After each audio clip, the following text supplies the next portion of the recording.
Halo, Assalamualaikum warahmatullahi wabarakatuh. Good morning, everyone. Waalaikumsalam warahmatullahi wabarakatuh. Good afternoon, sir. Everyone is fine today.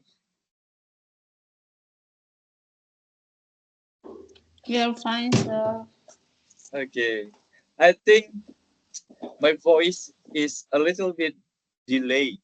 Ya, agak delay suaranya ya. Saya nanya teman-teman agak lama ininya, nyampainya. Ini sinyalnya. Iya, sinyalnya kurang bagus. Tadi juga di pertama, di mata kuliah pertama yang diajarkan juga seperti itu. Okay. Ya, today is our fourth meeting. Sudah hampir di pertengahan lah ya. Kita belajar terjemahan karya fiksi. Ya, mudah-mudahan ada banyak informasi yang bisa kita dapat dari materi-materi yang kita pelajari, yang kita diskusikan. Sistem pembelajarannya diskusi, teman-teman. Ya. Kita sudah belajar sama-sama bagaimana mengomentari, memberikan saran, kemudian menjelaskan dalam presentasi, ya. Dan juga mempelajari additional source ya dari buku Peter Newmark yang sering disampaikan di beberapa modul ya, nggak hanya di terjemahan karya fiksi, juga saya yakin di mata kuliah translation lainnya juga disinggung. Dan sekarang kita membahas sekitar 6 mata kuliah bab yang penting. Dan di pertemuan ini kita akan mempelajari tentang translation methods, ya, translation method. And we have schedule here or class activities. I would like to explain one by one. As usual, ya, setelah kalian presentasi, ya nanti ada diskusi, ya setelah diskusi nanti ada penjelasan dari saya tentang translation methods, ya. Dan kemudian ada tanya jawab lagi dan penutup ya. Okay, it's time for me to check your attendance list. Be ready, everyone.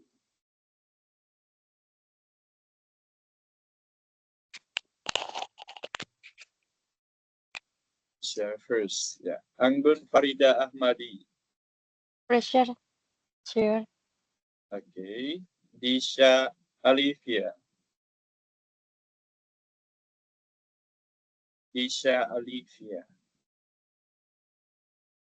Disha Alivia. Kalau misalnya izin sebutkan nama karena sometimes ya WA kalian tidak ada namanya ya, atau bukan nama asli gitu. Oviana itu, Naviana. Oke. Sini nggak ada Disha ya. Oke, Disha Alfa berarti. Eni Nurjana. Eni. Aduh, banyak. Oh, ini. Saya telat masuk. Oke, telat ya. Oke, saya buat hadir tapi telat. Ini ya. Next, Ernawati. Present, sir. Oke, Ira Adiati. Ira.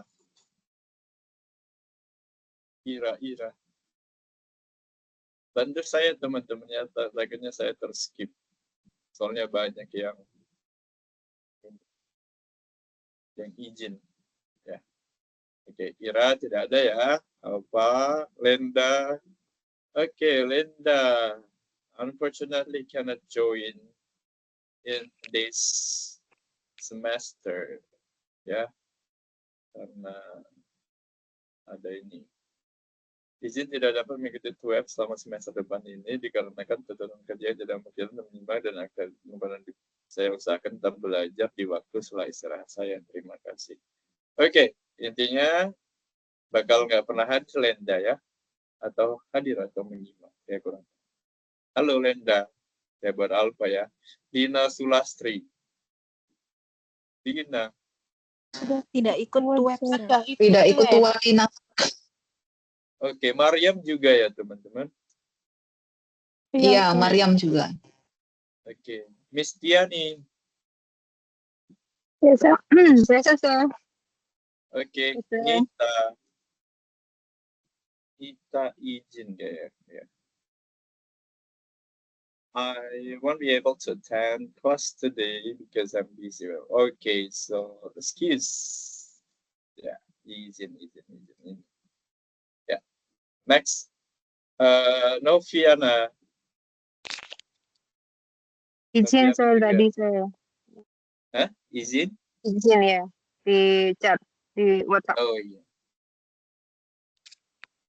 Oke, medical check up ya. Oke, izin juga. Good. Nurhayati. Present, sir. Oke, Nur Hikmah.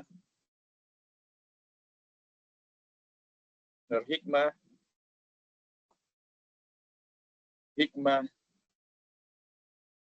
Oke, Hikmah ada izin nggak? Hikmah tidak ada, sir.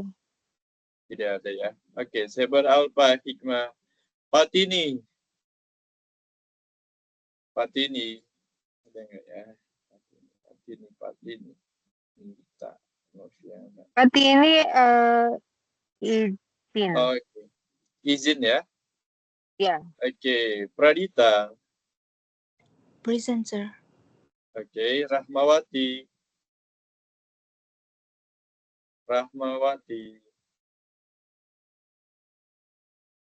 Oke, Rahmawati. Oke. Tinggal Yuni sama Devi yang Sri juga, Sri Jayanti yang izin. Oh, si Sri Jayanti hanya bisa mendengarkan. Oh, si Devi juga mendengarkan sama si RV izin. Oke. Ciramawati, Alfa, Rahmatul Laili. Present, sir. Oke, Sri Devi menyimak. Hadir, sir. Sir, aku hanya bisa mendengarkan soalnya aku mau keluar, ada urusan. Oke, Makasih, sir. you're welcome. Ya. Sri Jayanti.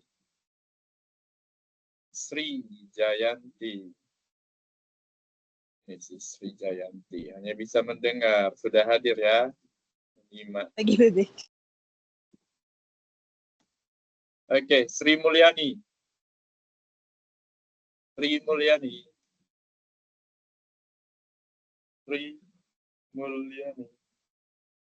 Oke, Alfa ya. Vika Agustiana. Present. Oke, Yaya Sangdia. Yuni Sri RPK. Mulyani, present, sir. Oke, Sri Mulyati hadir. Yuni RPK izin. Oke. Mulyani ya, izin. Yuni Prasanti. Yuni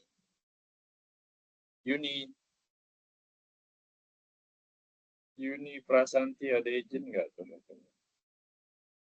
Ada ya? Oke, saya buat Alfa. Oke. Next. Oke, sudah itu aja. Ya, ada 24 student di sini ya, teman-teman. Sudah saya save. Maaf, sir. Hah? Romi, I'm sorry. Absen belum? Sudah. Kamu siapa? Sir, Ya, di share. Hikmah hadir. Maaf, sir. Maaf, sir. Saya Oke, Disha hadir. Kemudian Ira. Hikmah. Kemudian Ira. Iya. Rahmawati, sir. Rahmawati. Oke, ada lagi. Ira Aditiani, sir. Ira tadi udah. Ada lagi. No? Oke, ini bisa dilihat mungkin ya teman-teman. Berarti yang Alfa ada Lenda, Lina, Maryam, Izin, Nita, Noviana, Fatini. Ya, kemudian Yuni Erpike, Izin, Yuni Prasanti. Saya sepertinya tidak ikut web deh. Siapa? Saya. Siapa? Uni ya? Yayasan dia itu sepertinya tidak ikut web. Yayasan dia. Nggak ikut web, berarti Alpha ya? Ya itu 22. Oke. Ya tidak ikut web itu Yayah, Lina, Sulastri, sama Mariam. Lenda. Iya. Lenda, Mariam, Yaya, sama Lina ya. Uni Prasasti? Lina, iya. Tidak ya? Oke, I save your attendance right now. So we can start for group presentation. Ya, ada Vika, ada siapa lagi? Silahkan, you can share your PowerPoint. Mohon maaf, Sir, bisa minta tolong share PowerPoint karena kami tidak bisa pegang laptop hari ini. Oke. But next time, grup yang lain boleh ya share masing-masing ya. Because I just worry that I cannot share your PowerPoint too. Okay, so everyone, you have obligation to share your PowerPoint by yourself. But today I will help the group 3, to share. Next time I don't want to help you everyone.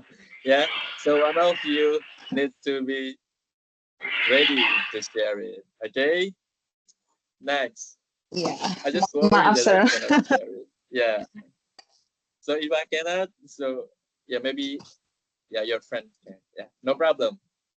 It's not a big deal. Yeah. Okay. I need to open your PowerPoint first. Which one? Okay, I just convert in PDF. Yeah, because it's quite big to download it and to upload this PowerPoint in Sealayer because it's very big. Okay, this is your PowerPoint. Okay, time's yours. Terima kasih. Selamat siang, Mr. Romi. Selamat siang, teman-teman. Terima kasih atas waktunya. Jadi hari ini kami akan melakukan presentasi mengenai penerjemahan novel remaja dan penerjemahan cerita horor anak, yang mana ini adalah materi dari modul 5 dan 6. Next slide, please.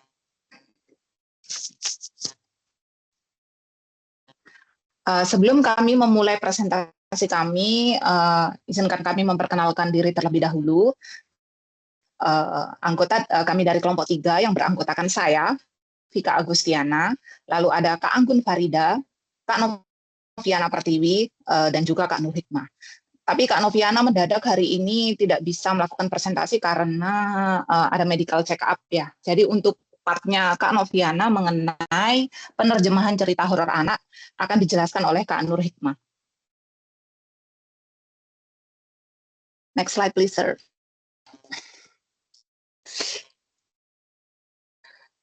Baik, saya akan mempresentasikan mengenai penerjemahan novel remaja bagian pertama di modul 5. Next, please.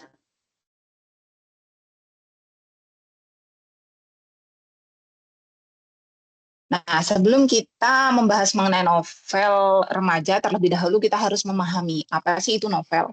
Jadi novel adalah sebuah bentuk prosa atau cerita panjang yang memiliki unsur tema, tokoh cerita, alur cerita, sudut pandang, dan juga latar waktu dan tempat. Nah, tujuan novel ini ditulis adalah untuk menghibur. Bahasa yang digunakan dalam novel itu penuh gaya, syarat makna, juga membutuhkan daya nalar, juga kedalaman apresiasi. Nah, untuk spesifiknya yang kita bahas kali ini mengenai novel remaja atau sering disebut juga sebagai teen lit atau teen literature, yang merupakan jenis novel yang menceritakan tentang kehidupan kisah remaja, termasuk masalah-masalah yang dialami oleh remaja seperti masa-masa jatuh cinta, patah hati, dan juga pencarian jati diri. Novel remaja termasuk dalam kategori fiksi yang dikhususkan untuk pembaca berusia 12 sampai 18 tahun.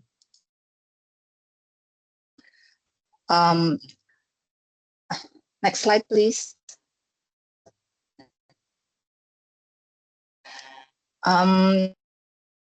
Jadi di modul untuk contoh cerita novel remaja itu dari novel yang berjudul Snow White, Rose Red, and Mr. Aladdin, fokusnya di chapter 9. Nah, teman-teman bisa melihat untuk teksnya sendiri itu ada di modul dan juga di RDV. Saya juga sudah share PPT-nya ke grup, teman-teman bisa melihat di sini ada teks sumbernya juga teks sasarannya. Apakah perlu saya bacakan ini?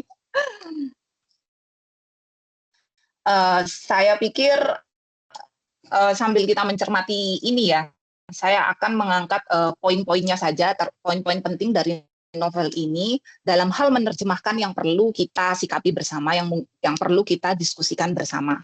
Jadi teman-teman nanti bisa check out teksnya di modul ataupun di PPT kami.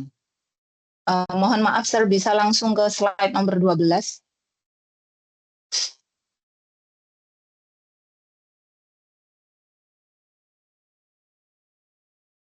Nah, ini itu dari paragraf pertama ya. Saya akan bacakan teks sumbernya dulu. Snow White, Rose Red, and Mr. Aladdin. The summer passed quickly and the season changed. November broke with dull and dreary weather. There was a chill in the air and the days were gloomy. Thanksgiving was coming. Golden pumpkins, black yellow squash, and colorful corn were all being stored away for the season. The entire community was busy. Teks sasarannya, Snow White, Rose Red, and Tuan Aladdin, maaf. Musim panas berlalu dengan cepat dan musim pun berganti. Bulan November membawa cuaca yang membosankan dan suram. Udara terasa dingin dan hari-hari terasa suram. Perayaan Thanksgiving segera tiba. Seluruh masyarakat sibuk menyimpan labu kuning, labu squash, dan juga jagung yang berwarna-warni di gudang untuk persediaan perayaan Thanksgiving pada musim itu. Catatannya, ada perubahan ejaan Aladdin dari dalam judulnya yang awalnya Mr. Aladdin menjadi Tuan Aladdin, yang dapat disebut dengan naturalisasi. Selain itu, kata Thanksgiving dan squash dipertahankan guna menghadirkan suasana lokal TSU dan TSA.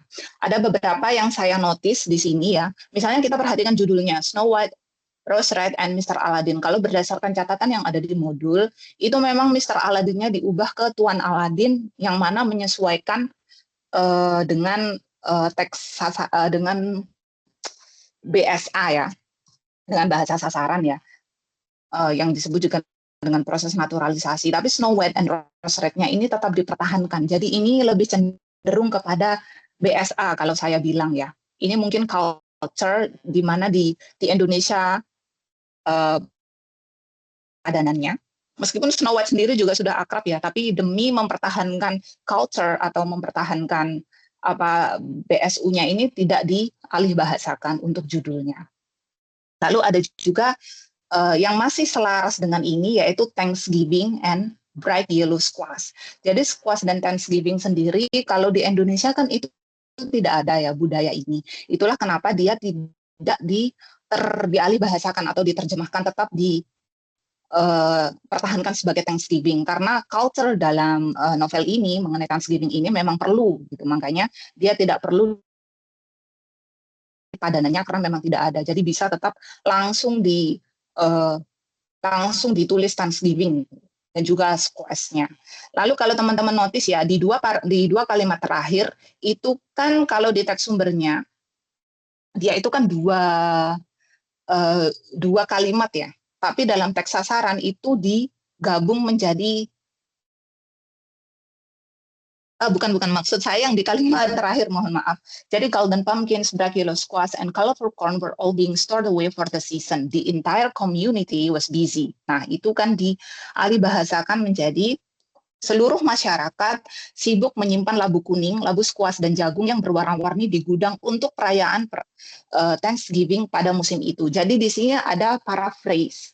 Nah, paraphrase ini itu berarti dia menggunakan metode yang fokusnya kepada bahasa sasaran. Kenapa dibuat demikian? Untuk menampilkan bahasa yang lebih natural gitu, yang lebih alami dalam BSA sehingga lebih mudah dimengerti ketika kita membacanya. Terlebih sasarannya adalah ini kan novel remaja ya. Next slide please. Nah, contoh yang lain, teks sumbernya, Clara Bell and Susan Simpson had asked Rebecca and Emma Jane for their help. The girls had been selling soap to their friends and neighbors. The Excelsior Soap Company paid little bonuses for the sale of a certain number of cakes, and the Simpsons had their hearts set on selling enough to earn a lamp.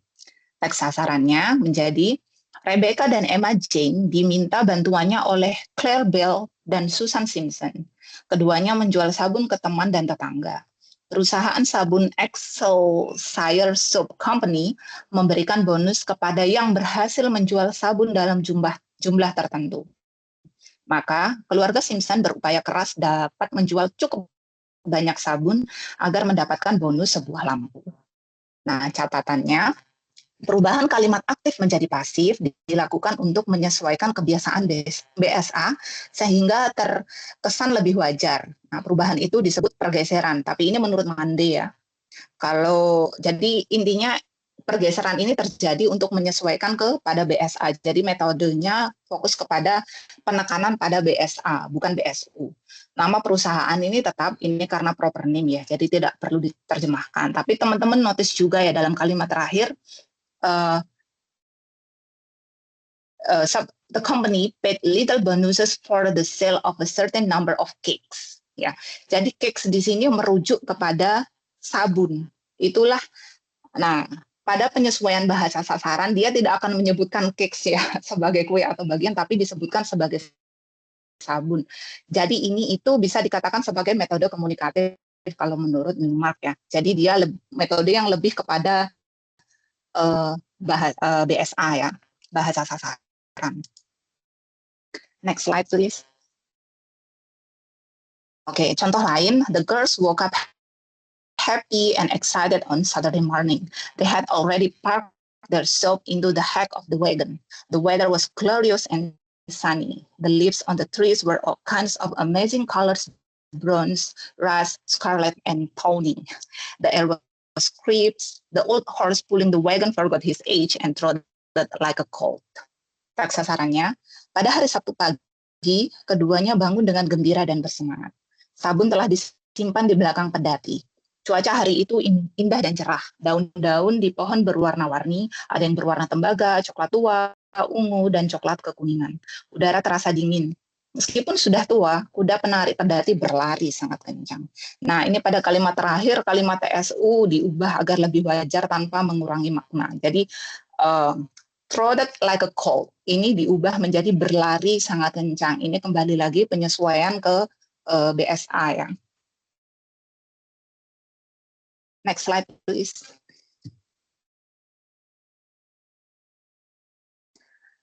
Teks sumbernya. Are you quite sure? Rebecca asks. That's a lot of cakes. I'm absolutely sure, he replied.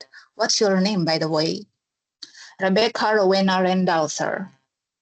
Lovely name indeed. Would you like to know mine? He asks. I think I know already, she exclaimed. It's Mr. Aladdin, just like in the story about the magic lamp.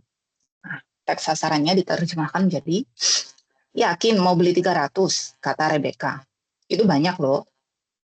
Yakin sekali, jawabnya. Ngomong-ngomong, siapa namamu? Rebecca Rowena Randall. Bagus sekali namanya. Mau tahu namaku? Sepertinya aku sudah tahu namamu, serunya. Namanya Tuan Aladdin, sama seperti cerita tentang lampu ajaib. Dalam menerjemahkan novel remaja, sebaiknya kita mengubah cara berpikir menjadi remaja agar kalimat dan pilihan kata yang dihasilkan akrab dengan dunia mereka. Dengan demikian, terjemahan yang dihasilkan dapat mudah dipahami oleh remaja sebagai pembaca sasaran. Hal itu berarti bahwa baik buruk terjemahan akan sangat bergantung pada kesesuaian dengan pembaca sasaran. Dalam teks di atas terdapat pemertahanan beberapa istilah asing dengan alasan tertentu. Selain itu, satu hal yang penting mempertahankan makna. Karena itu, suatu bentuk dapat diubah sedemikian rupa guna menghasilkan makna yang dapat dicerna dengan mudah oleh pembaca. Nah, dari teks sumbernya kan teman-teman bisa lihat ya, are you quite sure? Apakah Anda yakin? Itu diterjemahkan menjadi yakin mau beli 300. That's a lot of cakes. Itu diterjemahkan menjadi itu banyak loh. Nah, jadi ada pemilihan kata yang terkesan lebih santai. Karena kembali lagi ini adalah terjemahan novel remaja.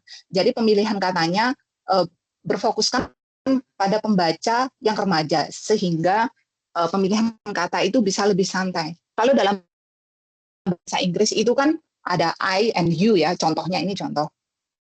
Entah itu formal ataupun informal, penggunaan I dan juga you itu tetap gitu loh. Tapi dalam bahasa Indonesia itu kan banyak sekali option-nya. Misalnya ada saya, ada kamu, ada Anda, ada kau, Adinda, Ananda, hamba gitu ya, lo, gue gitu kan. Nah, jadi ini penyesuaian, kita bisa sesuaikan dengan target pembacanya. Misalnya target pembacanya siapa? Remaja. Jadi bisa seperti ini, aku atau kamu. Nah, mau tahu namaku? Nah, dia menggunakan ku, bukan mau tahu nama saya. Nah, kan begitu. Jadi, perlu diketahui untuk teman-teman ketika menerjemahkan novel remaja. Next slide, please.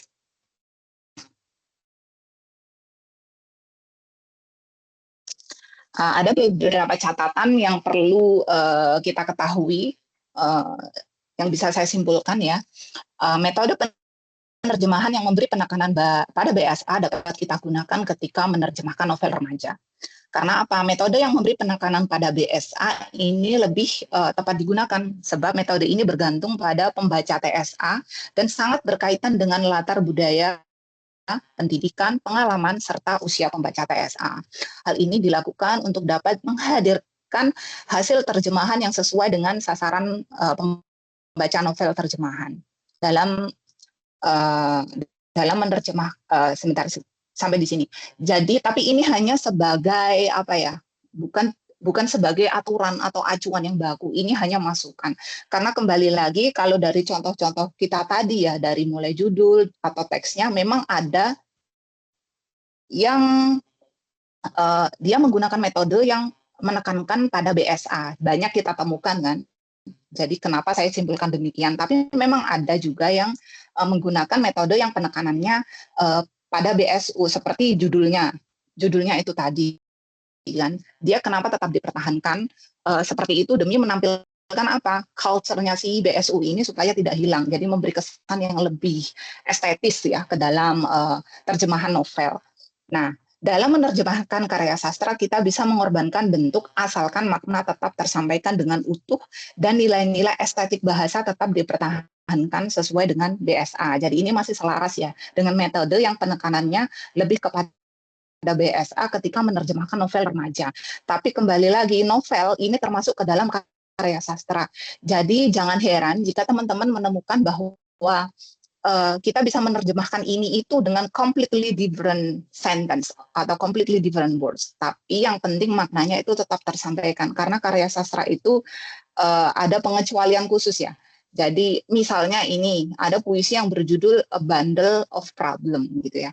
Seikat masalah. Yang namanya a bundle itu kan pasangannya flower, seikat bunga, tapi kok pakai problem gitu ya. Nah, tidak masalah karena ini itu karya sastra. Jadi nilai estetis itu menjadi acuan utama. Jadi grammarnya itu nomor 2. Nah, itu seperti itu. Ini sebagai overall apa ya? Sebagai pandangan secara overall lah. Jadi bisa teman-teman gunakan ketika menerjemahkan teks novel remaja, tapi kembali lagi ke teksnya. Teman-teman bisa menyesuaikan sendiri apakah penggunaan metode penerjemahan itu berfokus ke BSA atau BSU, itu kembali lagi kepada teks novel remajanya. Oke. Sekian dari saya. Untuk presentasi berikutnya akan dilanjutkan oleh Kak Anggun. Kepada Kak Anggun, time is yours. Oke, terima kasih.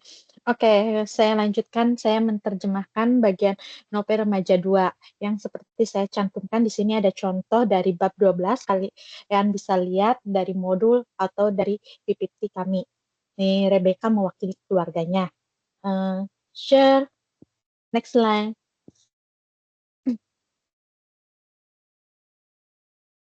Clear? Oke. Langsung ke next slide 22 share. 22. Soalnya ini hanya sebagai contoh, kalau dibaca terlalu panjang. Oke.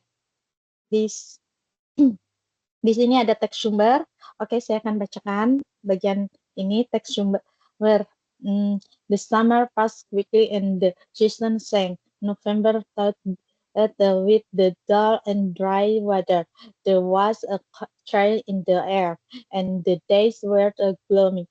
Thanksgiving was coming. Golden pumpkin, bring yellow squig, and colorful corn were all being stored away for the season.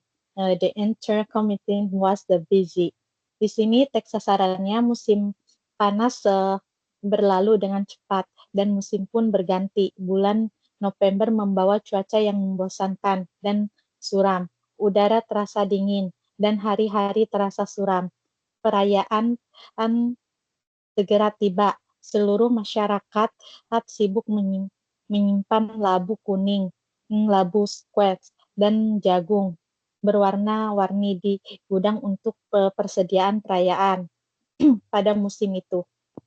Pada catatan, perubahan ejaan Aladin adalah dapat sebuah dengan naturalisasi Newmarch 1988. Selain itu, kata Thanksgiving and Square dipertahankan guna menghadirkan suasana lokal, TSU dan TSA. Next share.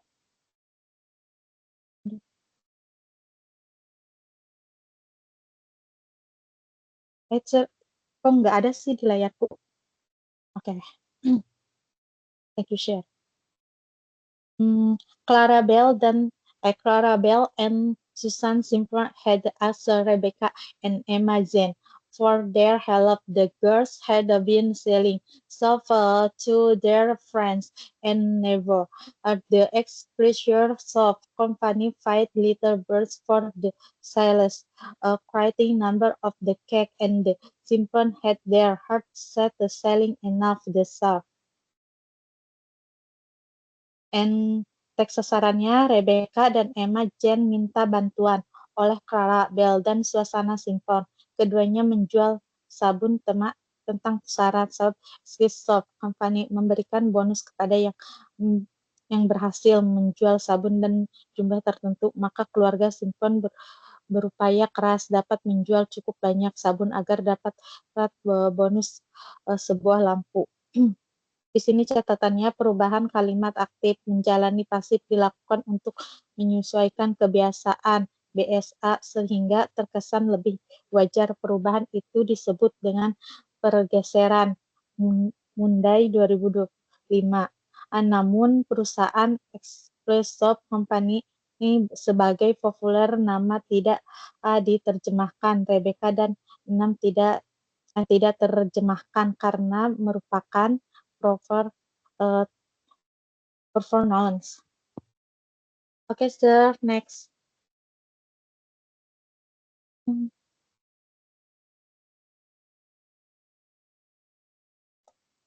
Okay. Text sumber. The girls wake up happy and exercise on Saturday morning. The day had already figured their self into the heck of the wagon. The weather was glorious and sunny. The leaves on the trees were all kinds of the amazing color, bronze, tourist colors, and penny. The air was chips. The old horse pulling the wagon forget his gait and trotted like a colt. Di sini teks sasarannya pada hari Sabtu pagi, keduanya bangun dengan gembira dan semangat. Sabun telah disimpan di belakang pedati. Cuaca hari ini indah dan cerah. Daun-daun di pohon berwarna-warni dan yang berwarna tembaga, coklat tua, ungu, dan coklat kuningan. Udara terasa dingin meskipun saudara tua kuda penarik pendati berlari sangat kencang. Catatannya, pada kalimat terakhir, kalimat TSU diubah agar lebih wajar tanpa mengurangi makna. Thanks. Akan dilanjut oleh Saudara Hikmah. Oke, thank you, Kak. Next slide, sir. Mungkin teman-teman bisa baca dulu ya, nanti di slide berikutnya kita bakal artikan. Next, sir, langsung translate-nya, sir. Nah, mungkin sama-sama bisa dibaca ya teman-teman di sini untuk pelanggar. Artinya tadi di atas dulu, sir. Itu dia langsung ke pemahaman cerita, Pak. Artinya dulu, sir, biar teman-teman nggak bisa melihat artinya di atas, karena di sini nggak ada itu. Oke, jadi mungkin teman-teman bisa lihat ya di sini arti dari cerita di atas, yaitu rumah baru Tante Nelly. Tante Nelly senang bukan kepalang. Bukan kepalang, mungkin maksudnya itu sangat senang begitu. Ia baru saja pindah ke rumah baru. Sebenarnya itu adalah rumah tua yang sudah ratusan tahun. Akan tetapi bagi Tante Nelly, itu adalah rumah baru. Rumahnya bagus, menghadap ke laut dan pelabuhan di Landsgate. Tante Nelly ingin segera duduk di balkon lantai atas sambil membaca buku dan memandangi perahu layar hilir mudik ke pelabuhan. Tante Nelly mengucapkan terima kasih kepada orang yang membantunya pindah rumah dan mulai mengeluarkan barang-barangnya. Impiannya yang lama terpendam untuk pindah dari kota besar dan tinggal di rumah dekat pantai, akhirnya menjadi kenyataan. Tante Nelly menemukan sebuah boneka teddy bird di dalam lemari yang ada dalam kamar. Boneka itu sangat usang. Benangnya sudah banyak yang lepas dan satu buah daun telinganya hilang. Namun boneka itu tampak lucu. Tante Nelly menamakan boneka itu Albert. Tetapi ia tidak tahu mengapa nama yang tiba-tiba saja muncul dalam benaknya. Boneka itu diletakkan dengan hati-hati di meja riasnya. Setelah merasa lelah karena seharian beres-beres rumah, Tante Nelly membuat teh, mandi, dan mengambil buku agar bisa tidur lebih awal. Ia segera saja terlelap. Akan tetapi, sejenak kemudian Tante Nelly terjaga oleh suara berisik di dalam rumah. Suara itu mirip suara langkah manusia. Apakah ada pencuri yang masuk? Ia melihat jam dinding pukul 3.30 dini hari. Saat ia mau menelpon polisi, suara itu berhenti. Tante Nelly terjaga beberapa saat karena takut, tetapi kemudian kembali tertidur. Pada keesokan harinya, Tante Nelly hampir tidak ingin kejadian semalam hingga saat sarapan. Ia memeriksa sekeliling ruangan, tidak ada pintu atau jendela yang terbuka, dan tidak ada yang rusak. Mungkin cuma mimpi. Mungkin itu suara gerak rumah tua seperti bunyi gerak persediaannya. Tidak apa-apa, rumah tua itu lebih cantik daripada rumah baru. Ia berbicara pada dirinya sendiri.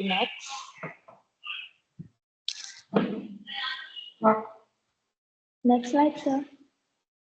Oke, malam berikutnya Tante Nelly juga terbangun pada pukul 3.30 karena suara langkah kaki. Peristiwa itu terjadi setiap malam. Tante Nelly belajar mengabaikan suara-suara itu dan kembali tidur. Kadang-kadang Tante Nelly mendengar suara tangisan. Ia mengira itu suara tangisan bayi atau anak kecil tetangga barunya. Tante Nelly suka sekali mengisi TTS. Pada suatu pagi, saat ia akan mengisi TTS di surat kabar, ia tidak menemukan pulpen keberuntungannya yang biasa diletakkan di atas televisi. Ia mencarinya di lantai, khawatir terjatuh. Ternyata tidak ada. Ia tidak menemukan dimanapun, sehingga ia menggunakan pulpen lain yang diambil dari tasnya. Keesokan harinya, ketika Tante Nelly sedang di dapur, ia merasakan sesuatu mengusap kakinya. Hari itu, matahari bersinar dan pintu ke taman terbuka. Ia mengira itu adalah kucing atau anjing tetangga masuk ke dapur dan menyentuh kakinya. Akan tetapi, tidak ada apapun di sana. Tante Nelly membawa secangkir teh ke ruang tengah untuk menonton acara TV kesukaannya.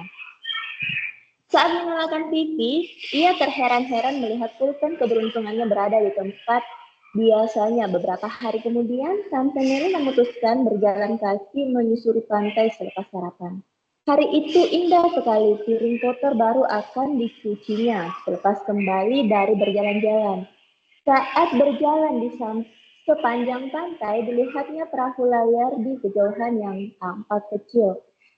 Layarnya bersinar dan berkilau terkena sinar matahari sebuah perahu layar, Albert Schweitzer, yang bersandar di pelabuhan menyita perhatiannya. Perahu itu mengingatkannya pada boneka Teddy Bird yang ada di meja riasnya. Tante Nelly kembali berjalan, kemudian ia makan siang dengan menu ikan dan kentang goreng di sebuah kafe di pinggir pantai. Saat Tante Nelly pulang, ia teringat untuk mencuci piring yang tadi pagi ia tinggalkan dan ingin segera menyelesaikannya, sehingga ia bisa menikmati hari itu. Akan tetapi saat tiba di dapur, piring kotor bekas sarapan sudah dicuci bersih dan diletakkan kembali ke tempat semula dengan rapi. Aku pasti sudah gila, pikirannya dalam hati. Malam hari, saat ia menonton TV, mendadak ia menggigil kedinginan. Lalu ia sepertinya melihat sesuatu bergerak di sudut ruangan. Segera ia berpaling, tetapi tak ada apapun di sana. Beberapa saat kemudian, ia melihatnya lagi. Kali ini ia melihat sekelebat sosok anak kecil sebelum akhirnya menghilang. Next slide, sir.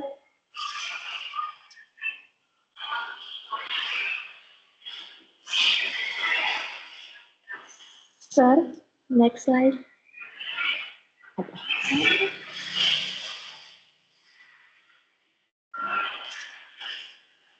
Next, sir.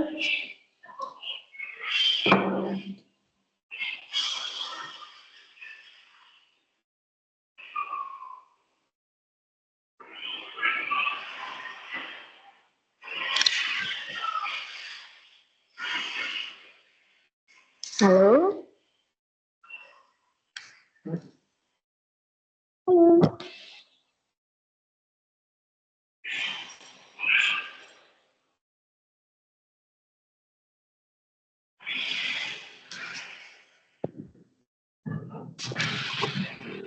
Next, Nah, sir. coba sambil nunggu Romi, aku bantu bacakan dari sini ya. Oh, kirain tertidur, jangan tidur ya. Dibacakan dari sini kah? Nunggu si Romi, aku Ada. Aku bacakan, ada nggak? Atau kamu Ada, buka ada. yang lain? Ada, Oke, ya tak kamu lanjut baca ya. aja. Tak Iya. lanjut.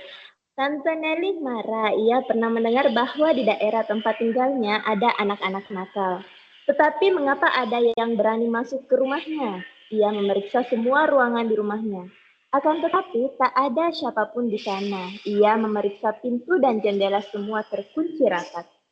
Aku sudah gila, ucapnya dengan sedih. Akan tetapi, ia merasa sehat-sehat saja dan akan segera mencari tahu. Keesokan harinya, seseorang menutup pintu rumah Tante Nelly. Setelah dibuka, seseorang pria bersama seorang wanita dan anak kecil berdiri di ambang pintu. Anehnya, anak kecil itu sangat mirip dengan anak yang Tante Nelly lihat di ruang tengah malam sebelumnya. Kami minta maaf setelah merepotkan Anda, kata perempuan itu. Dulu ini rumah kami. Kami ingin tanya, lanjut yang pria. Saya khawatir ada barang milik anak kami tertinggal di rumah ini. Dulu, ia punya boneka Teddy Bird. Ia memanggilnya Albert. Meskipun sudah rusak, ia sangat menyayangi boneka itu. Akan tetapi, mereka sibuk membereskan barang untuk pindah. Boneka itu hilang. Kami sudah berusaha membelinya. Boneka Teddy Bird baru dan mainan lain. Tetapi ia tidak bisa tidur tanpa boneka Albertnya. Tante Nelly tersenyum. Silahkan masuk, ujarnya. Ia menarik keluar itu minum teh dan jus jeruk serta meninggalkan mereka untuk pergi ke kamarnya di lantai atas. Ketika kembali, ia membawa boneka Albert dan memberinya kepada anak kecil itu. Anak itu tersenyum. Itu adalah senyum termanis yang pernah Tante Nelly lihat ketika anak kecil itu memeluk boneka keberuntungan yang sudah usang. Setelah keluarga itu pamit dan pergi, tidak ada lagi kejadian aneh di rumah baru Tante Nelly. Oke, jadi pemahaman ceritanya dari terjemahan di atas ya.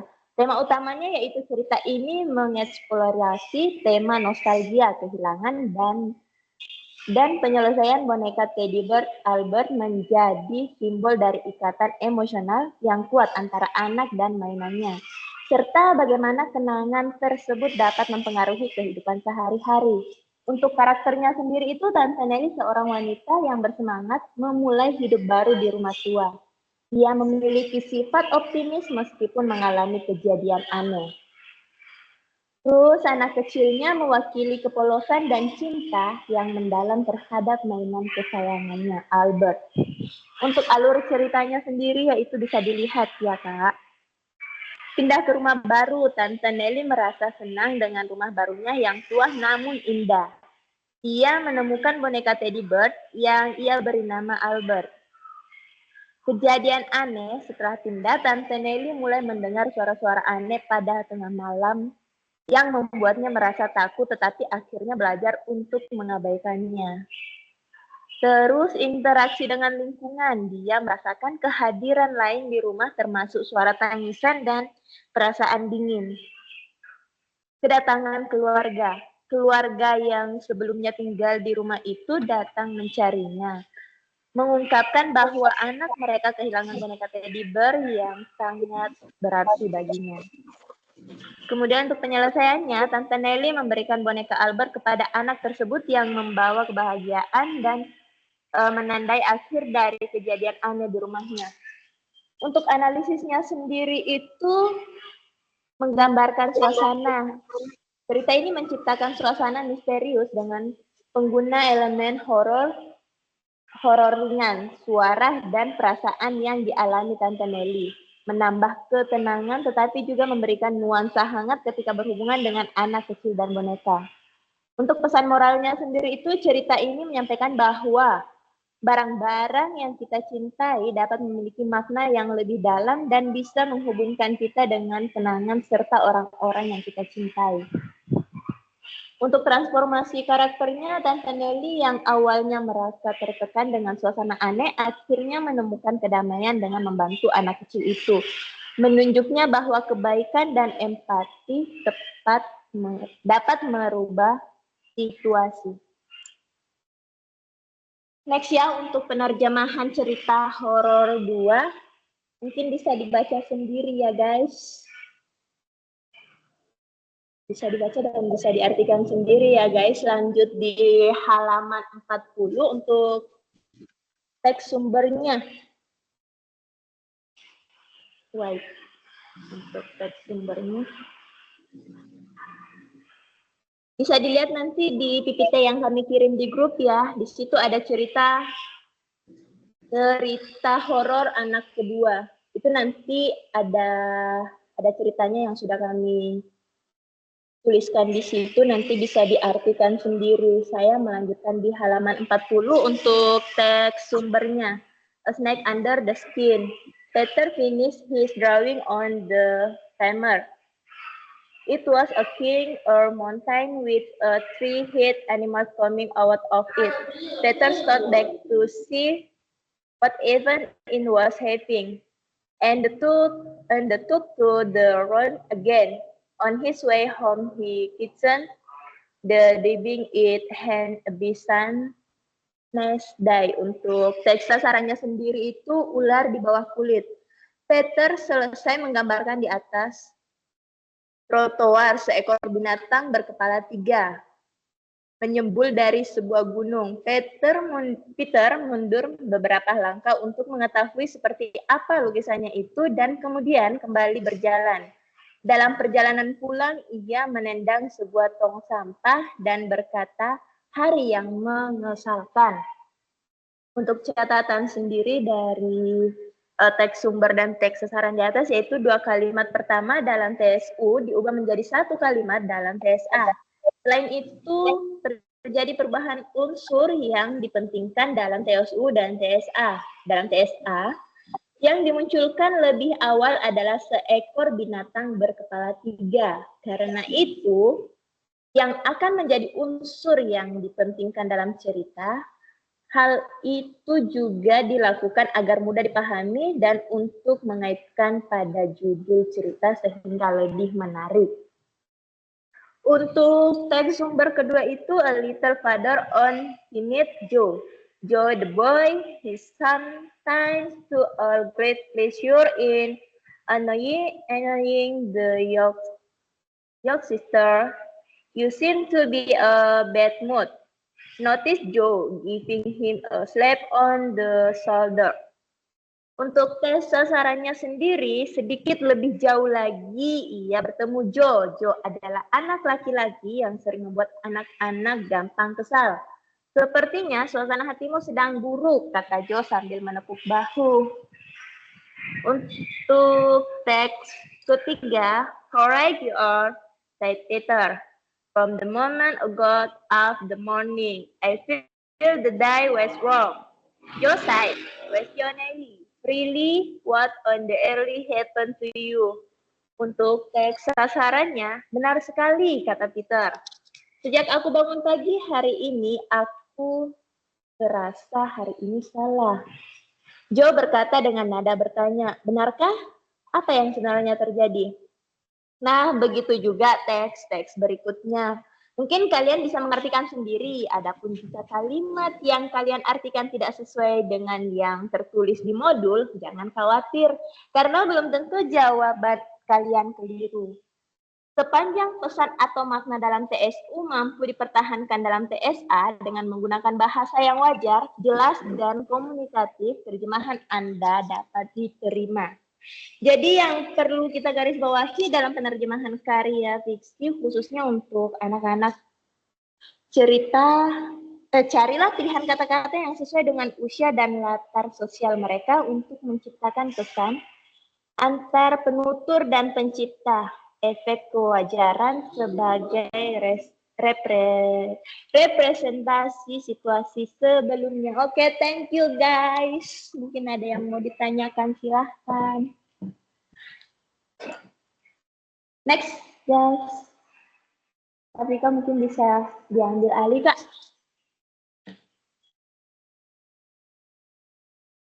Halo. Dibacakan pada tidur. Masih dari kelompok. Enggak lah, sambil kerja mohon maaf. Jadi ini presentasi dari kami. Mungkin jika ada yang ingin ditanyakan, silakan, atau teman-teman mungkin ada ingin memberi tambahan atau ada pengetahuan yang bisa di-share ke teman-teman yang lain juga silakan. Enggak, guys.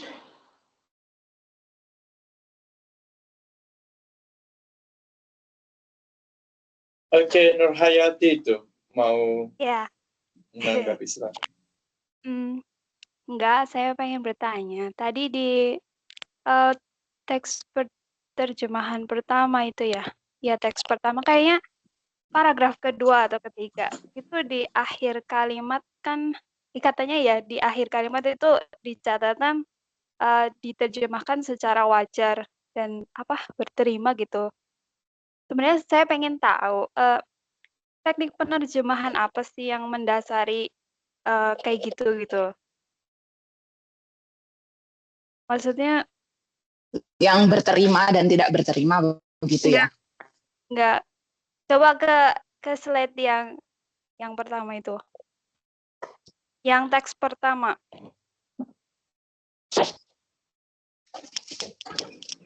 Baik, ke ini.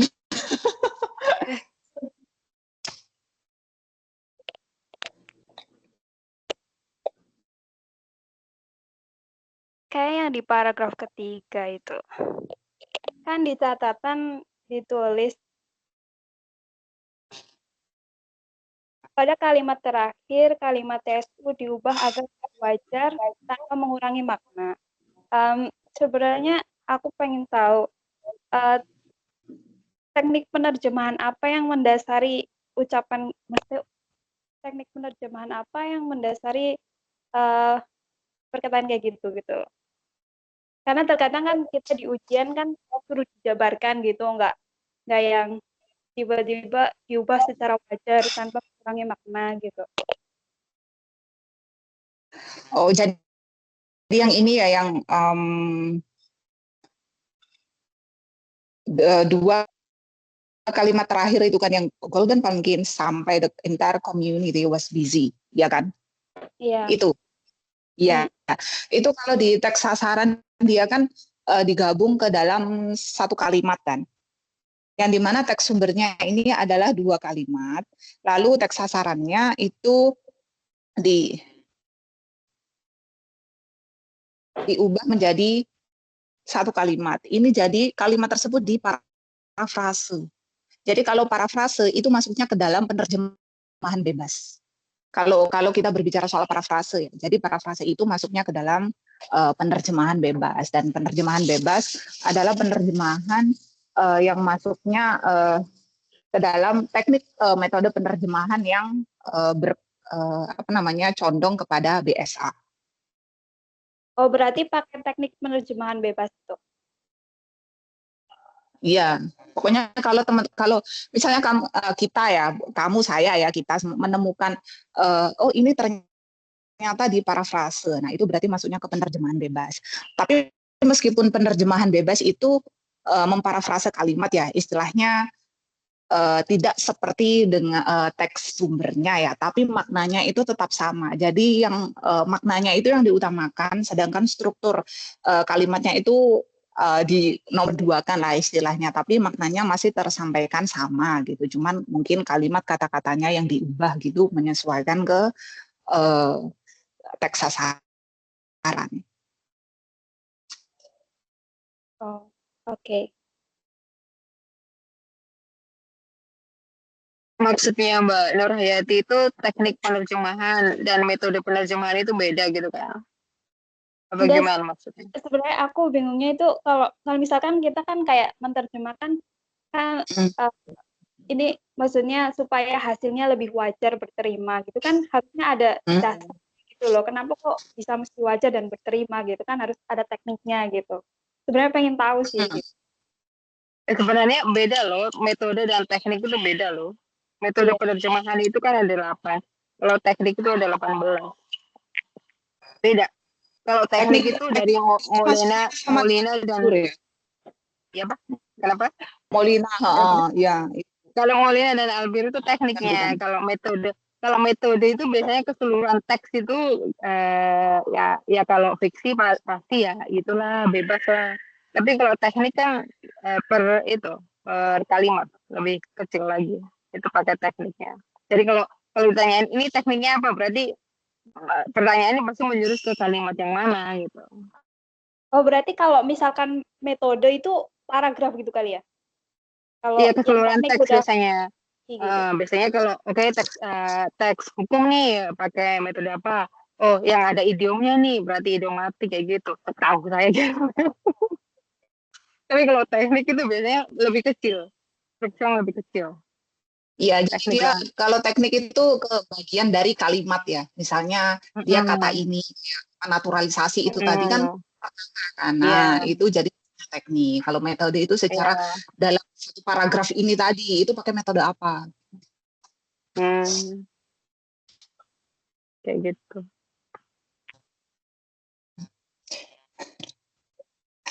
Padahal kemarin Molina itu karya saya loh. Iya, soalnya kemarin itu waktu bikin karya kan gitu. Harus pakai teknik apa. Kalau kita membedah suatu kalimat dalam teks pasti pakainya teknik bukan metode. Ya biasanya metode dan teknik lah. Keduanya dipakai terus kita jelaskan satu-satu. Makanya ngerti Maulida dan Alfi dari situ.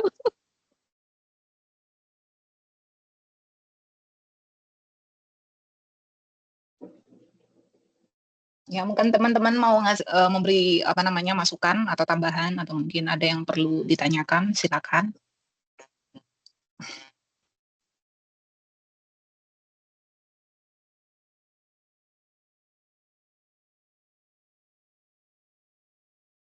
Yang pasti nanti kalau ujian ini ya, karya fiksi ini gitu kita seandainya novel anak ini berarti bahasanya yang kira-kira anak-anak bisa dimengerti kan gitu aja.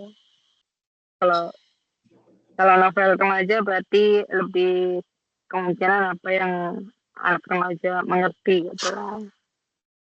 Remaja dan dewasa hampir sama kali.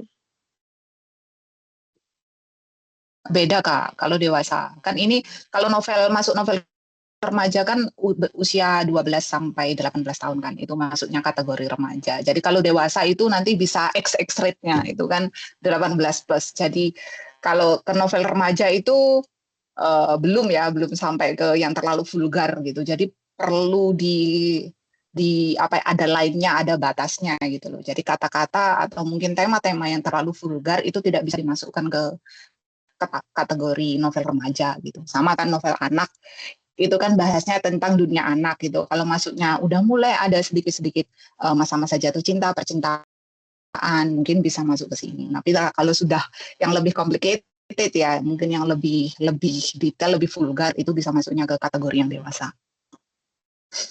Tapi kalau kita lihat di sini kan bahasanya kan terjemahannya kan lebih santai karena memang tujuan sasarannya yaitu remaja. Jadi itu juga jadi bahan pertimbangan juga.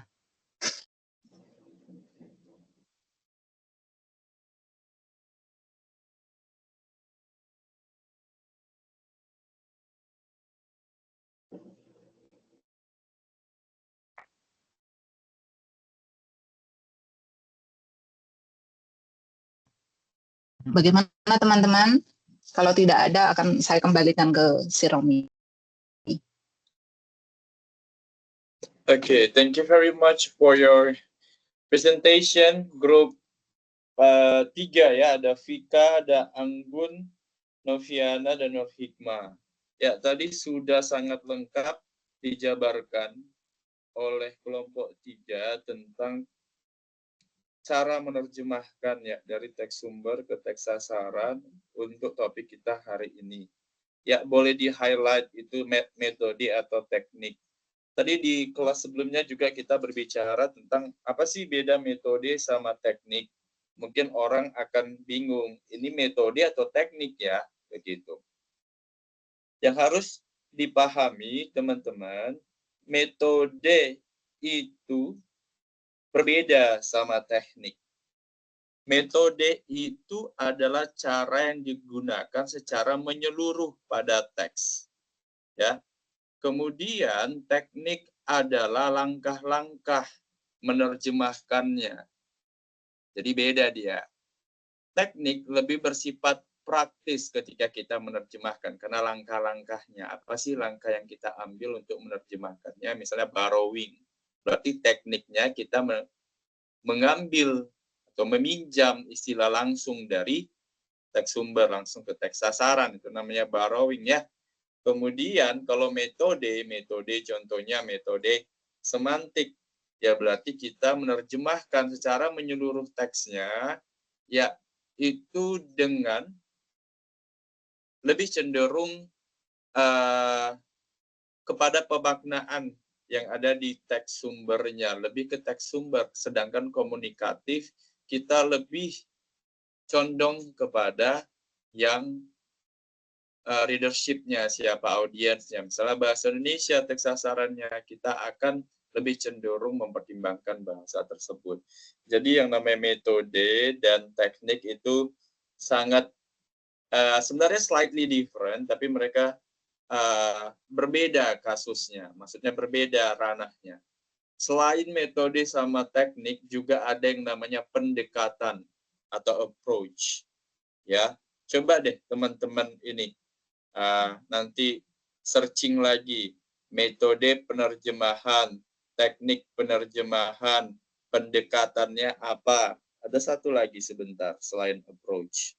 Saya cek dulu ya. Nah, itu boleh teman-teman searching biar teman-teman tidak overlapping atau definisinya itu kurang tepat ya. Ingat aja teknik itu adalah langkah-langkah ya, mengartikan, sementara metode gambaran umum cara kita menerjemahkannya. Kalau di sini menurut Peter Newmark ya, metode ada beberapa ya, nanti kita bahas sih sebenarnya metode. Dan nanti mungkin akan dibahas juga tentang tekniknya di pertemuan-pertemuan berikutnya. Jadi di hold on dulu biar bisa kita membedakan antara metode dan teknik. Slightly different, but they are different. Oke. Okay? PPT-nya sudah rapi, ya kan? Hanya saja teman-teman bisa highlight, gunakan tanda panah. Itu penting ya teman-teman. Biar kita catch which one. Misalnya Aladdin, yang mana itu bagian misalnya di judul, kemudian ada tanda panah di judul. It's really important if you want to make a PowerPoint, ya, atau tanda lingkaran di highlight warna kuning misalnya, itu mempermudah kita memahaminya. Oke, kemudian si yang nggak hadir ini Noviana partisipasi ya dalam pembuatan PowerPoint-nya grup 3. Iya, dia ada penyerahan materi. Ada bantu untuk penyerahan materi. Iya. Partnya itu di cerita horor unit 1. Unit 1, oke. Secara menyeluruh ya kelompok 3 memahami isi dari apa yang mereka sampaikan. Mungkin mereka ada diskusi dulu ya, kamu harus menjelaskannya seperti ini. Ini bagus. Jadi teamwork dan terasa gitu, kita mendengarnya terasa mereka pembagiannya bla bla bla, nggak hanya membagi tapi mereka mungkin saling evaluasi ya, persiapan kamu nanti begini ya kamu. Jadi yang saya tangkap dan itu penting bagi kelompok selanjutnya. Jadi bagi yang kurang paham karena diskusi dia jadi lebih paham. Ingatlah, 2 heads ya are better than 1 ya. Jadi ini ada 4 kepala ya, seharusnya bisa berdiskusi. Saya percaya knowledge sharing ya. Jadi ketika kita diskusi, sometimes mistakes. I do many mistakes. You do. Ya, but ketika kita discuss, yang namanya mistake itu jadi minimize. Kita minimize those mistakes, ya, dan kita mencari kebenaran, ya. Kemudian kita mempresentasikan apa yang kita pahami, ya. Seperti metode dan teknik, mungkin teman-teman masih bingung, ya. Saya sering membuat mahasiswa bingung, ya. Kenapa?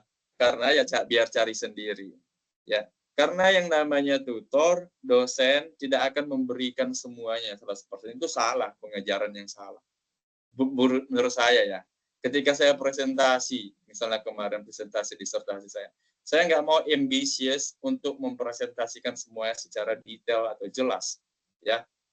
Saya memberikan ruang-ruang kepada orang untuk bertanya apa yang tidak saya pahami, ya, yang tidak saya jelaskan. Saya memberikan ruang kepada orang untuk mereka memberikan masukan di situ. Artinya karena ada waktu 20 menit ya, saya tahu paham, tidak perlu terlalu ambisius untuk memberikan semuanya. Ya. Artinya teman-teman ya, kalau dalam hal kalian ini masih bingung, ya, silahkan searching lagi. Karena itu pancingan. Saya memberikan pancing, tidak mau ngasih namanya makanan. Ya begitu, biar teman-teman lebih searching, lebih baca. Karena dunia mahasiswa itu begitu, cari, ya, kemudian mencari sendiri, mencari, mendapatkan. Itu lebih lengket lah daripada saya langsung kasih nih metode dan teknik secara konkret, bla bla bla, contohnya bla bla bla. Ya, itu pasti ingatnya sekarang, nanti besok udah lupa. Ya, intinya umumnya saya terangkan tadi, metode itu apa, teknik itu apa. Lebih eksplisitnya atau lebih detailnya teman-teman bisa mencari sendiri. Ya, overall grup 3 sudah mempresentasikan dengan baik dan nilainya sangat baik nih. Ya, untuk PPT yang sudah rapi dan penjelasan yang benar-benar detail. Oke. Kita lanjutkan karena sudah ada diskusi ya, atau ada pertanyaan lagi teman-teman dari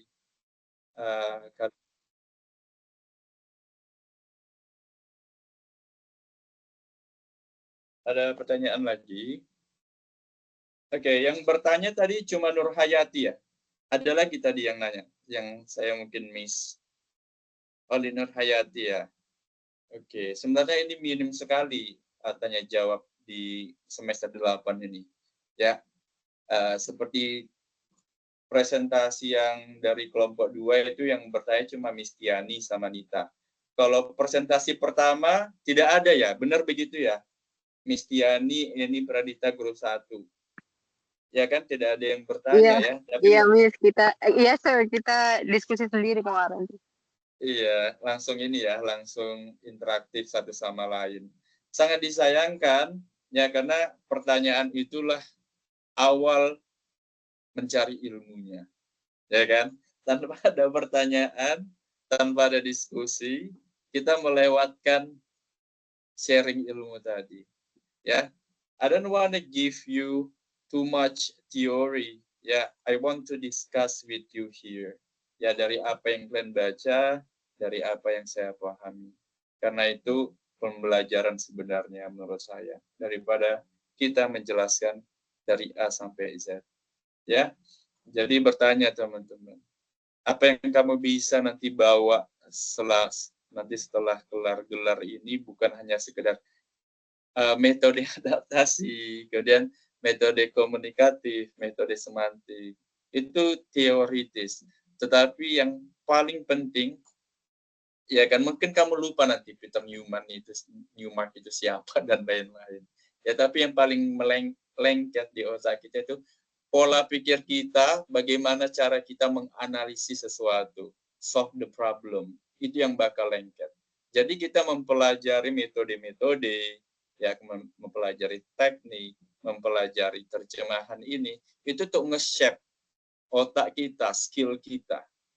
Ya, ngapain kita belajar aljabar yang sangat detail? Ngapain kita mempelajari integral yang sangat detail? Emang nanti kalau jadi entrepreneur kita bakal ditanya tentang integral itu? Enggak. Tetapi cara kita menganalisis, diolah ilmu numerik kita semakin bagus, dan analisis otak kita semakin bagus. Itu yang paling penting. Ya, sama juga ya, kita belajar penerjemahan karya fiksi suatu saat ketika kita sebagai translator. Hikmah udah jadi translator ya, secara profesional ya. Interpreter, karena biasanya spoken ya, spoken language ya, Hikmah, tidak written atau keduanya. Apa itu, Sir? Kamu translator lebih kepada spoken atau written language? Dua-duanya, Sir. Dua-duanya ya. Berarti menerjemahkan Chinese ke Indonesia, baik itu tulisan ataupun ucapan ya. Oke. Iya, Sir.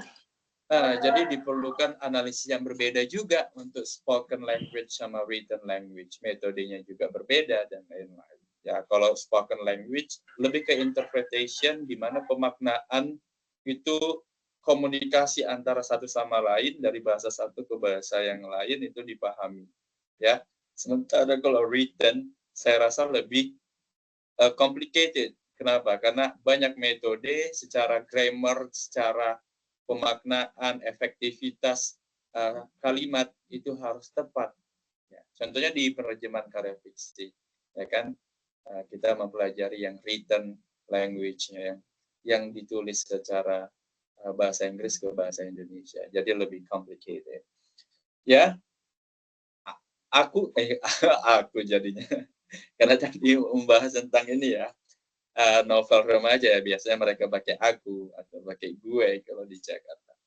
Nah, saya pribadi itu nggak bakal ingat itu metodenya ada berapa, mungkin ada 7 atau 8 ya. Dan saya termasuk orang yang tidak memahami, tidak menghafal, bukan orang penghafal, mungkin dari teman-teman juga gitu, ya kan. Tetapi ketika ujian pastilah kita hafal. But after ujian yang paling penting analisis teman-teman. Oh, ini begini, menerjemahkannya ini. Oh, aku ingat, aku menggunakan metode semantik karena ini termaksud teks seperti ini, begitu. Yaitu itu namanya analisis yang bisa kita bawa, tidak hanya mengingat. Kalau teori Bloom ya teman-teman, teori Bloom itu kan dari awal yang pertama mengingat gitu kan, baru bla bla bla, baru menganalisis, baru nanti membuat produk, itu lebih tinggi level. Jadi menganalisis itu lebih tinggi daripada hanya mengingat. Mengingat penting, bukan berarti kita tidak penting. Itu ya. Oke, everyone. Ya, hari ini kita akan membahas tentang translation method. Ya, ini salah satu teori yang disampaikan dalam buku Newmark. Ya, jadi saya buka dulu lah ini. Tadi signal saya sempat tiba-tiba hilang. Ya. Oke, wait a minute, everyone. Jadi saya harus restart my computer.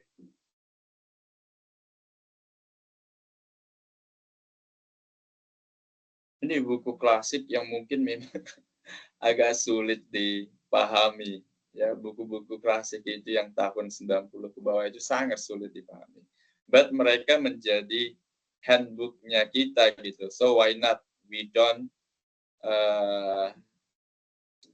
understand some content of this handbook. Okay, the textbook of translation with the Newmark di sini ada translation method. So how do you elaborate? Saya lebih suka kata elaborate daripada explain, ya. Sama-sama artinya menjelaskan. On this revolutionary slogans of writers. Jadi ada nih di dalam bukunya Newmark ini revolutionary slogans ya of writers ya. Jadi slogan atau ucapan yang mengubah gitu, dari para penulis ya, termasuk penerjemah juga. Yang pertama the spirit, not the letter. And ini revolutionary slogan. If you want to be translator, you need to know that. The spirit, not the letter. Jadi makna, spirit yang ada tersirat di dalam kata-kata itu, bukan kata itu yang mau kita terjemahkan. Okay? The sense, not the words. Ya, sense-nya. Ya. Apa sih makna, feeling yang terkandung di dalam kalimat tersebut. Jadi bukan kata-kata yang ada di situ. And then the message rather than the form. Ya. Apa sih pesan yang ada di dalam kalimat tersebut, bukan bentuknya. Ya, itulah revolutionary slogans of writer and translator di dalam buku Newmark. So, we need to practice them when we become translator later. Okay, the methods, metodenya, ini dia. Kita bagi dua. Di buku Newmark ini dibagi dua, ada SL atau search language, ya. Dia menekankan lebih ke search language-nya, ya, daripada TL, target language. Dan di sebelah kanan itu lebih menekankan atau lebih cenderung, ya, TL-nya, target language. Word of word translation atau kata per kata. Ya, metode terjemahan kata per kata itu lebih ke search language, ya. Kemudian literal translation itu juga search language. Kemudian faithful translation, penerjemahan yang setia, namanya setia ya. Jadi ketika kita menerjemahkan, tetap kita berpedoman atau cenderung kepada search language. And then semantic translation, lebih pemaknaan di search language. Nah, selanjutnya yang di grup yang sebelah kanan itu lebih dia ke target language, cenderung ke situ pertimbangannya untuk menerjemahkan. Ya, adaptation, ya, free translation, namanya juga ada free ya. Jadi kita lebih cenderung ke target language untuk pemahaman si readership kita, ya, cenderung free ya. Walaupun free tapi maknanya tetap, ya. Kemudian idiomatic translation and then communicative translation, itu ya target language emphasis ya. Oke, ini ada 8 metode yang bisa kita aplikasikan dan kita paham. Karena kalau dia lebih ke short language, ini untuk teks-teks yang bersifat dokumentasi, yang bersifat seperti dokumen pribadi, personal, akademik, yang kayak sertifikat, ya, dan lain-lain. Sebenarnya TL emphasis juga itu lebih ke kayak karya fiksi dan lain-lain. Walaupun demikian, kita juga bisa mix and match. Artinya metode ini atau cara ini diterjemahkan bisa combine. Ya, jadi kayak word forward translation first ketika kita mau karya fiksi menerjemahkannya. Word of word translation. After that, kita menggunakan misalnya communicative translation. Why not? Ya, jadi first step itu word forward translation biar kita keep maknanya itu berdasarkan kata per kata. Kemudian kita olah lagi ya di tahapan yang kedua dengan yang lain. Itu juga disebutkan di buku Peter Newmark cara seperti itu. Jadi combine not only one, ya, but 2 or 3 or 4, ya, according to your needs. Jadi bukan karena kita aku mau metode literal semuanya literal. Padahal kebutuhannya menerjemahkan kalimat-kalimat tertentu itu adaptasi. Ya, bukan seperti itu. Jadi jangan salah makna. Oke? Okay? If you have any question, everyone, kalian bisa bertanya secara langsung ya. Oke. Okay. Mungkin ini udah kalian pelajarin ya, teman-teman ya, di metode penerjemahan di mata kuliah sebelumnya. Sebelumnya kalian bisa ngelihat PowerPoint saya kan? Bisa, Bisa, teman-teman. Sir. Bisa ya, oke. Okay. Nah, just worried that you cannot. Ya, yang pertama word forward translation, kata per kata ya. The TL immediately below the SL words. Karena dia lebih ke short language. Kata dia itu langsung diterjemahkan. Ya, dari SL langsung ke TL. The SL word order is preserved and the word translated singly by their most common meanings out of context. Ya. Jadi kita nggak mempertimbangkan konteks kalau di word forward ini. Langsung dia kita translate. Jadi word ordernya pun langsung biasanya. Ya. Kemudian to understand the mechanics of the search language or construe difficult text as a pre-translation process. Nah, ini biasanya dia sering digunakan untuk pre-translation. Ya, apa pre-translation? Pre itu sebelum. Translation itu menerjemahkan. Jadi sebelum menerjemahkan yang benar-benar gitu. Jadi kita menggunakan word forward dulu. Oke. Okay? Cultural words are translated literally. Ya. Karena dia out of context, teman-teman. Jadi mungkin ada bahasa-bahasa yang bersifat culture, seperti kemarin itu campak, kemudian ada willow dan lain-lain. Itu kan bersifat culture yang mungkin ada di India aja gitu ya, atau di negara lain. Nah, itu langsung ditranslate secara literally, secara langsung gitu. Misalnya kita dapat, oh campak itu apa? Pohon yang kemarin apa ya campaknya? Ada penjelasan itu sebuah pohon yang ada di hutan ya, jenis pohon yang ada di hutan. Nah, itu langsung diterjemahkan seperti itu. Ya. That is word forward translation. Kemudian literal translation. Ya, SL grammatical construction are converted to their nearest TL equivalents. Ya, di literal translation tidak seperti word forward. Kalau word forward itu nggak mempertimbangkan yang namanya susunan seperti itu ya. Dia tetap keep order yang dari SL ini. Tapi kalau TL ini dia sudah convert katanya di sini ya, dengan TL target language grammatical yang ada target language. Jadi sudah menyesuaikan di literal translation. Ya, the lexical words are again translated singly out of context. Tapi dia memang masih out of context. Dia nggak mempertimbangkan kalimat atau kata yang ada di sekitarnya. Konteksnya apa? Dia masih tekstual, masih teks saja. Ya.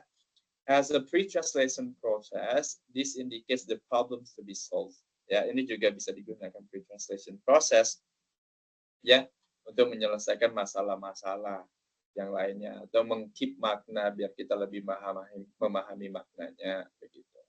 Kalau faithful translation to reproduce the precise contextual meaning of the original within the constraints of the TL grammatical structures ya. Ini dia sudah precise contextual meaningnya. Sudah mulai di situ dan mempertimbangkan TL.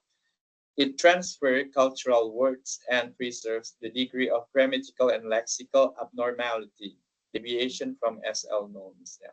norma-norma dalam atau aturan-aturan dalam short language itu tetap dipertimbangkan, ya.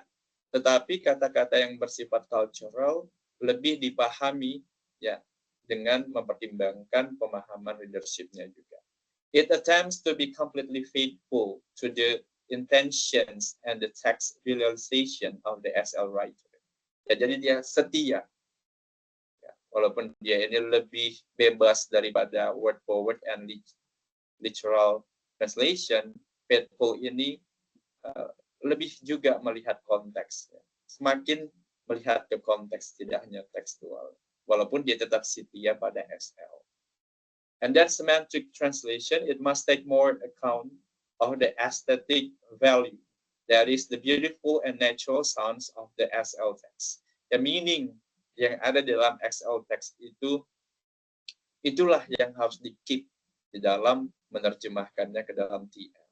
Ya, less important cultural words by culturally neutral, third or functional terms, but not by cultural equivalence. Okay, the cultural neutral term or functional term. Ya, di sini ada sudah mau inilah mempertimbangkan ya cultural word yang mungkin ada yang tidak mudah diterjemahkan dari SL ke TL gitu. Ya. Jadi mereka sudah mau mempertimbangkan seperti itu, ya, agar pembaca juga memahami maknanya. Admits the creative exception to 100 fidelity and allows for the translator intuitive empathy with the original. Ya, jadi intuisi penerjemah di sini yaitu memaknai apa yang ada di teks sumber. Ya, sehingga mereka mampu menerjemahkan berdasarkan pemaknaan yang utuh dari teks sumber tersebut. Oke. Kemudian adaptation ini yang lebih ke target language-nya. Ya, kalau short language kita adalah bahasa Inggris, target language kita adalah bahasa Indonesia, berarti ini lebih kecenderung ke bahasa Indonesianya. Ya. Kalau adaptation, ya, this is the freeze form of translation. Ya, karena kita mengadaptasi langsung, kemungkinan besar tidak ada di teks short language itu bahasanya, sehingga kita diterjemahkan ke dalam TL tadi, sehingga kita mengadaptasi apa sih yang sama yang ada di Indonesia. That's adaptation. Ya, the SL culture converted to the TL culture and the text rewritten. Ya, jadi memang benar-benar di-convert, ya, di-transfer ya, maknanya, yang culture-nya yang ada di SL ke TL. Selanjutnya, it is used mainly for plays, comedies, and poetry, the themes, characters, or plots. Ya, biasanya sih ini sering digunakan, gitu ya, ya, cuma mengemphasize kegunaannya seringnya di mana. Gitu. Jadi yang sastra lah, bersifat sastra, comedies, poetry. Makanya selama kita membahas topik-topik kita ya sampai topik sekarang, adaptation itu sangat banyak digunakan untuk karya fiksi. Ya. Next, free translation. Ya, meskipun namanya bebas ya teman-teman, tapi tidak sebebas semau-maunya kita sebagai translator. Ya, the content without the form of the original. Ya, mungkin sebagian besar itu sebenarnya tidak seperti yang ada di source language, baik itu mungkin gramatikalnya dan lain-lain. Ya, dia lebih free, tetapi makna yang disampaikan juga akan bersinggungan dong, sama gitu. Mungkin dia membalik yang kalimat awal menjadi kalimat akhir, yang kata di awal menjadi kata terakhir. Jadi ada kayak pengurangan, penambahan, ya. Free. It is paraphrase much longer than the original. Ya. Ada paraphrase, ada tambahan, mungkin juga pengurangan, tidak hanya penambahan, untuk memahamkan pembaca tentang makna yang mau disampaikan. So-called intralingual translation, often prolix and pretentious, and not translation at all. Ya, jadi dia memang karena butuh pemahaman, ada banyak hal yang ditambah, ya. Jadi dia intralingual translation, ya, penerjemahan yang antar bahasa, intralingual, ya. Oke.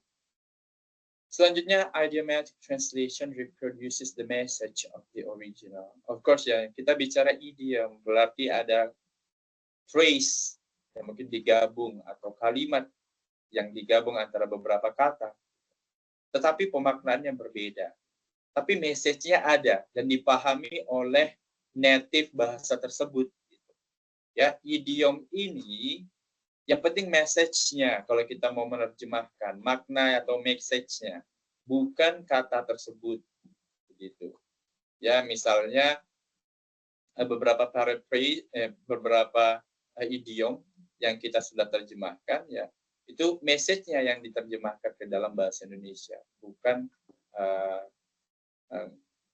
makna yang ada di dalam phrase tersebut. Bukan makna, ya, apa bentuknya gitu, secara terjemahan secara langsungnya bukan seperti itu. Next, tends to distort nuances of meaning by preferring colloquialisms and idioms where these do not exist in the original. Jadi kita mentransfer message yang ada di idiom itu menjadi bahasa yang colloquialism, ya, mudah dipahami, bahasa sehari-hari. Karena idiom ini kan dia untuk jenis idiom ini salah satu fungsinya untuk memperkaya bahasa, ya, akan membuat bahasa tersebut bisa jadi bukan kiasan tetapi lebih indah juga idiomatic ini, ya. Selanjutnya ada communicative translation, attempts to render the exact contextual meaning of the original in such a way. Jadi konteksnya benar-benar dipahami, tidak lagi teksnya. Konteksnya, maknanya secara menyeluruh, tidak hanya kata per kata, ya, baik itu konteks dalam kalimat tersebut ataupun dalam paragraf tersebut ataupun dalam teks tersebut. Jadi kita harus pahami secara menyeluruh sehingga ketika kita mentranslate, ya, kita mudah, ya.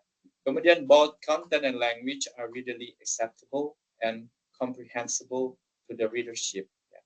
Karena kita berpedoman sama bahasa target, ya. Leadership yang membaca itu kan dari kalangan bahasa target tersebut, ya.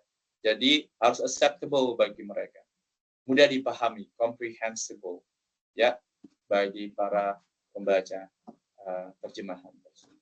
Ingat teman-teman, ini metode. Jadi metode itu secara umum dia cara yang digunakan untuk menerjemahkan.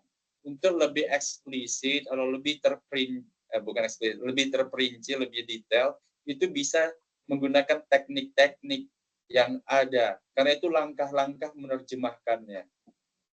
Ya, langkah-langkah menerjemahkan secara smallest unit dari kalimat tersebut. Bisa kata, ya, bisa frasa yang mau kita terjemahkan. Ya, itu pembeda antara metode sama teknik.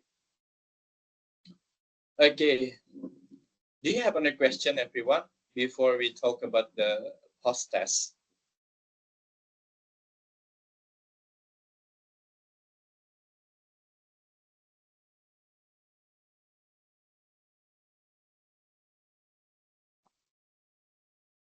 So you have 8 methods, ya, in translation. Ada 8 yang bisa kita aplikasikan, ya. Dan ada beberapa teknik yang harus kita aplikasikan juga, ya, seperti borrowing dan lain-lain. Ada pertanyaan? Tidak ada. Sekarang saya bertanya sama teman-teman, ya. Purpose of any translation should be to achieve the equivalent effect. Yeah. For example, to produce the same effect or one as close as possible on the readership of the translation as has obtained on the readership of the original. What does it? Boleh teman-teman berpikir dulu ini. Ini maksudnya apa sih? Tujuan terjemahan ini maksudnya gimana sih? Saya mau tahu opini teman-teman. ya tentang hal ini sebagai calon translator.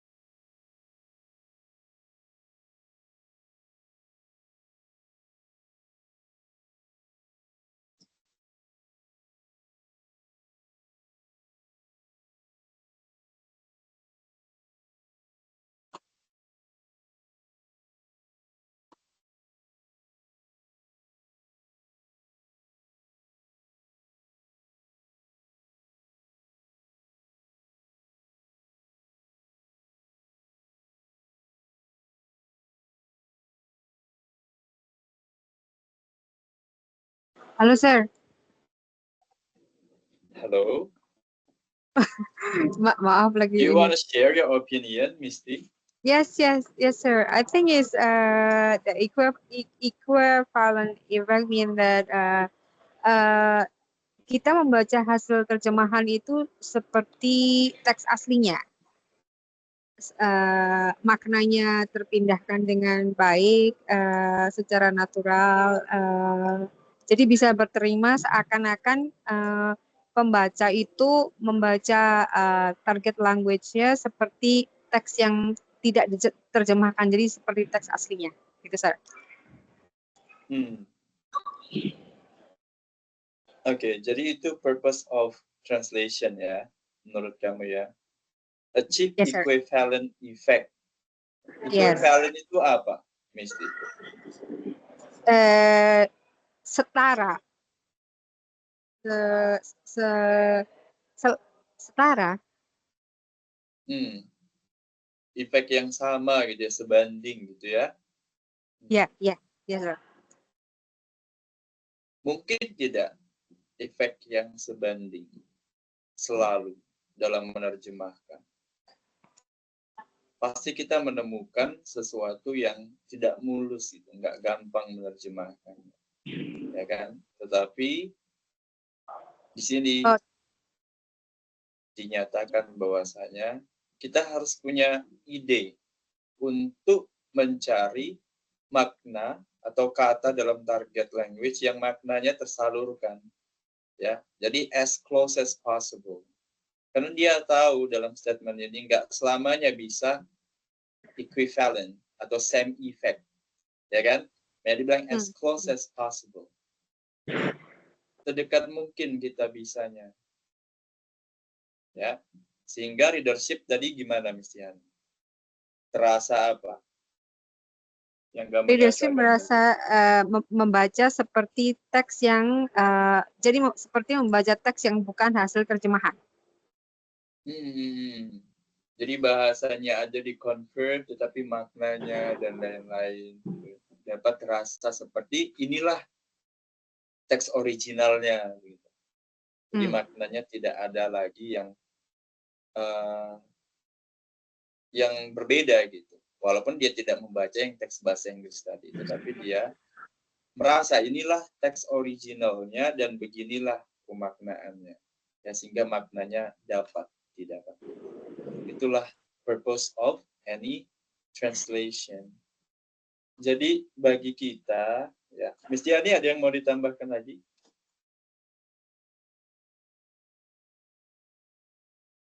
Cukup ya. Oke, thank you for your opinion.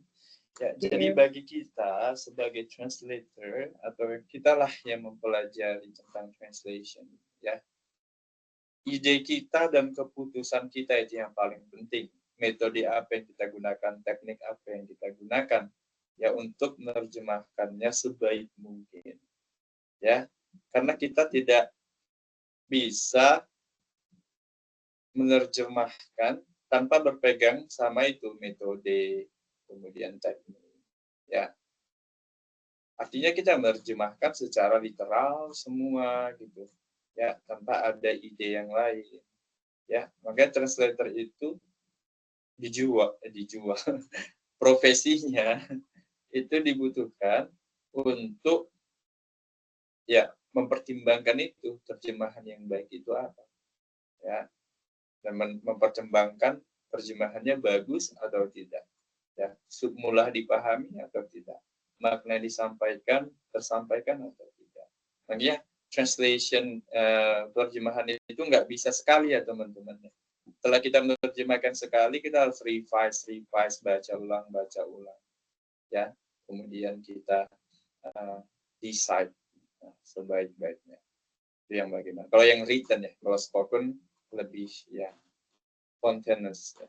Lebih spontan aja kita menerjemahkan, menginterpretasi apa yang dimaksud oleh ucapan seseorang, kita sampaikan dengan bahasa yang target language-nya pada orang lain. Begitu teman-teman ya. Okay, any question everyone? Okay, berarti next time I would like to provide a technique saya iniin biar kita teman-teman. Mungkin teman-teman udah pelajari lah ya metode sama tekniknya, ya kan? Tapi saya akan provide. Ini metode udah di-provide, sedang teknik. Saya lihatlah di buku Newmark itu ada nggak ya membahas tentang contoh-contoh teknik itu ada berapa dan bagaimana penjelasannya. Atau dari sumber lain nanti saya cari. Insya Allah mudah-mudahan saya ingat teknik itu biar saya tambahin kita ini untuk remind lah lagi ya, mengingatkan kita ya. Mungkin pelajaran metode penerjemahan sudah belajar ini kita remind lagi karena penting juga di penerjemahan karya fiksi. Okay, any question everyone? Okay, next meeting ya presentasi oleh grup 4. Dan grup 4 sudah mempersiapkannya dengan benar-benar ya tentang penerjemahan teks berupa cerita horor, remaja, dan sastra kanon. Ya, presentasi oleh tutor itu akan saya jelaskan tentang the unit of translation and discourse analysis. Ya, discourse analysis ini sebenarnya luas ya. Di sini cuma sedikit aja gitu, menyinggung tentang discourse analysis dan juga translation. Ya. Okay. Thank you for your attention today. Ya, this is your last course. Ya, untuk minggu ini di hari ini teman-teman bisa istirahat, mengerjakan kembali ininya tugas-tugasnya, tugas kita di penerjemahan karya fiksi. Jangan lupa paling lama tanggal 17 dikumpulkan. Ada beberapa yang sudah berkumpul, yang sudah mengumpulkan, yang belum segera sebelum deadline. Ya, ini ada sebelum saya tutup ini ada Vika. Menurut saya dalam penerjemahan kita perlu mencari kesepadanan, bisa itu berupa kata, makna maupun budaya dari BSU ke BSA. Jadi kesepadanan ini penting. Oke, good statement. Ya, oke, thank you for your attention today. Kita jumpa lagi next week. Assalamualaikum warahmatullahi wabarakatuh. Waalaikumsalam. Salam warahmatullahi wabarakatuh. Thank you, sir. Thank you, sir. You're welcome. Have a nice day. Sampai minggu depan. Have a nice day. Happy weekend.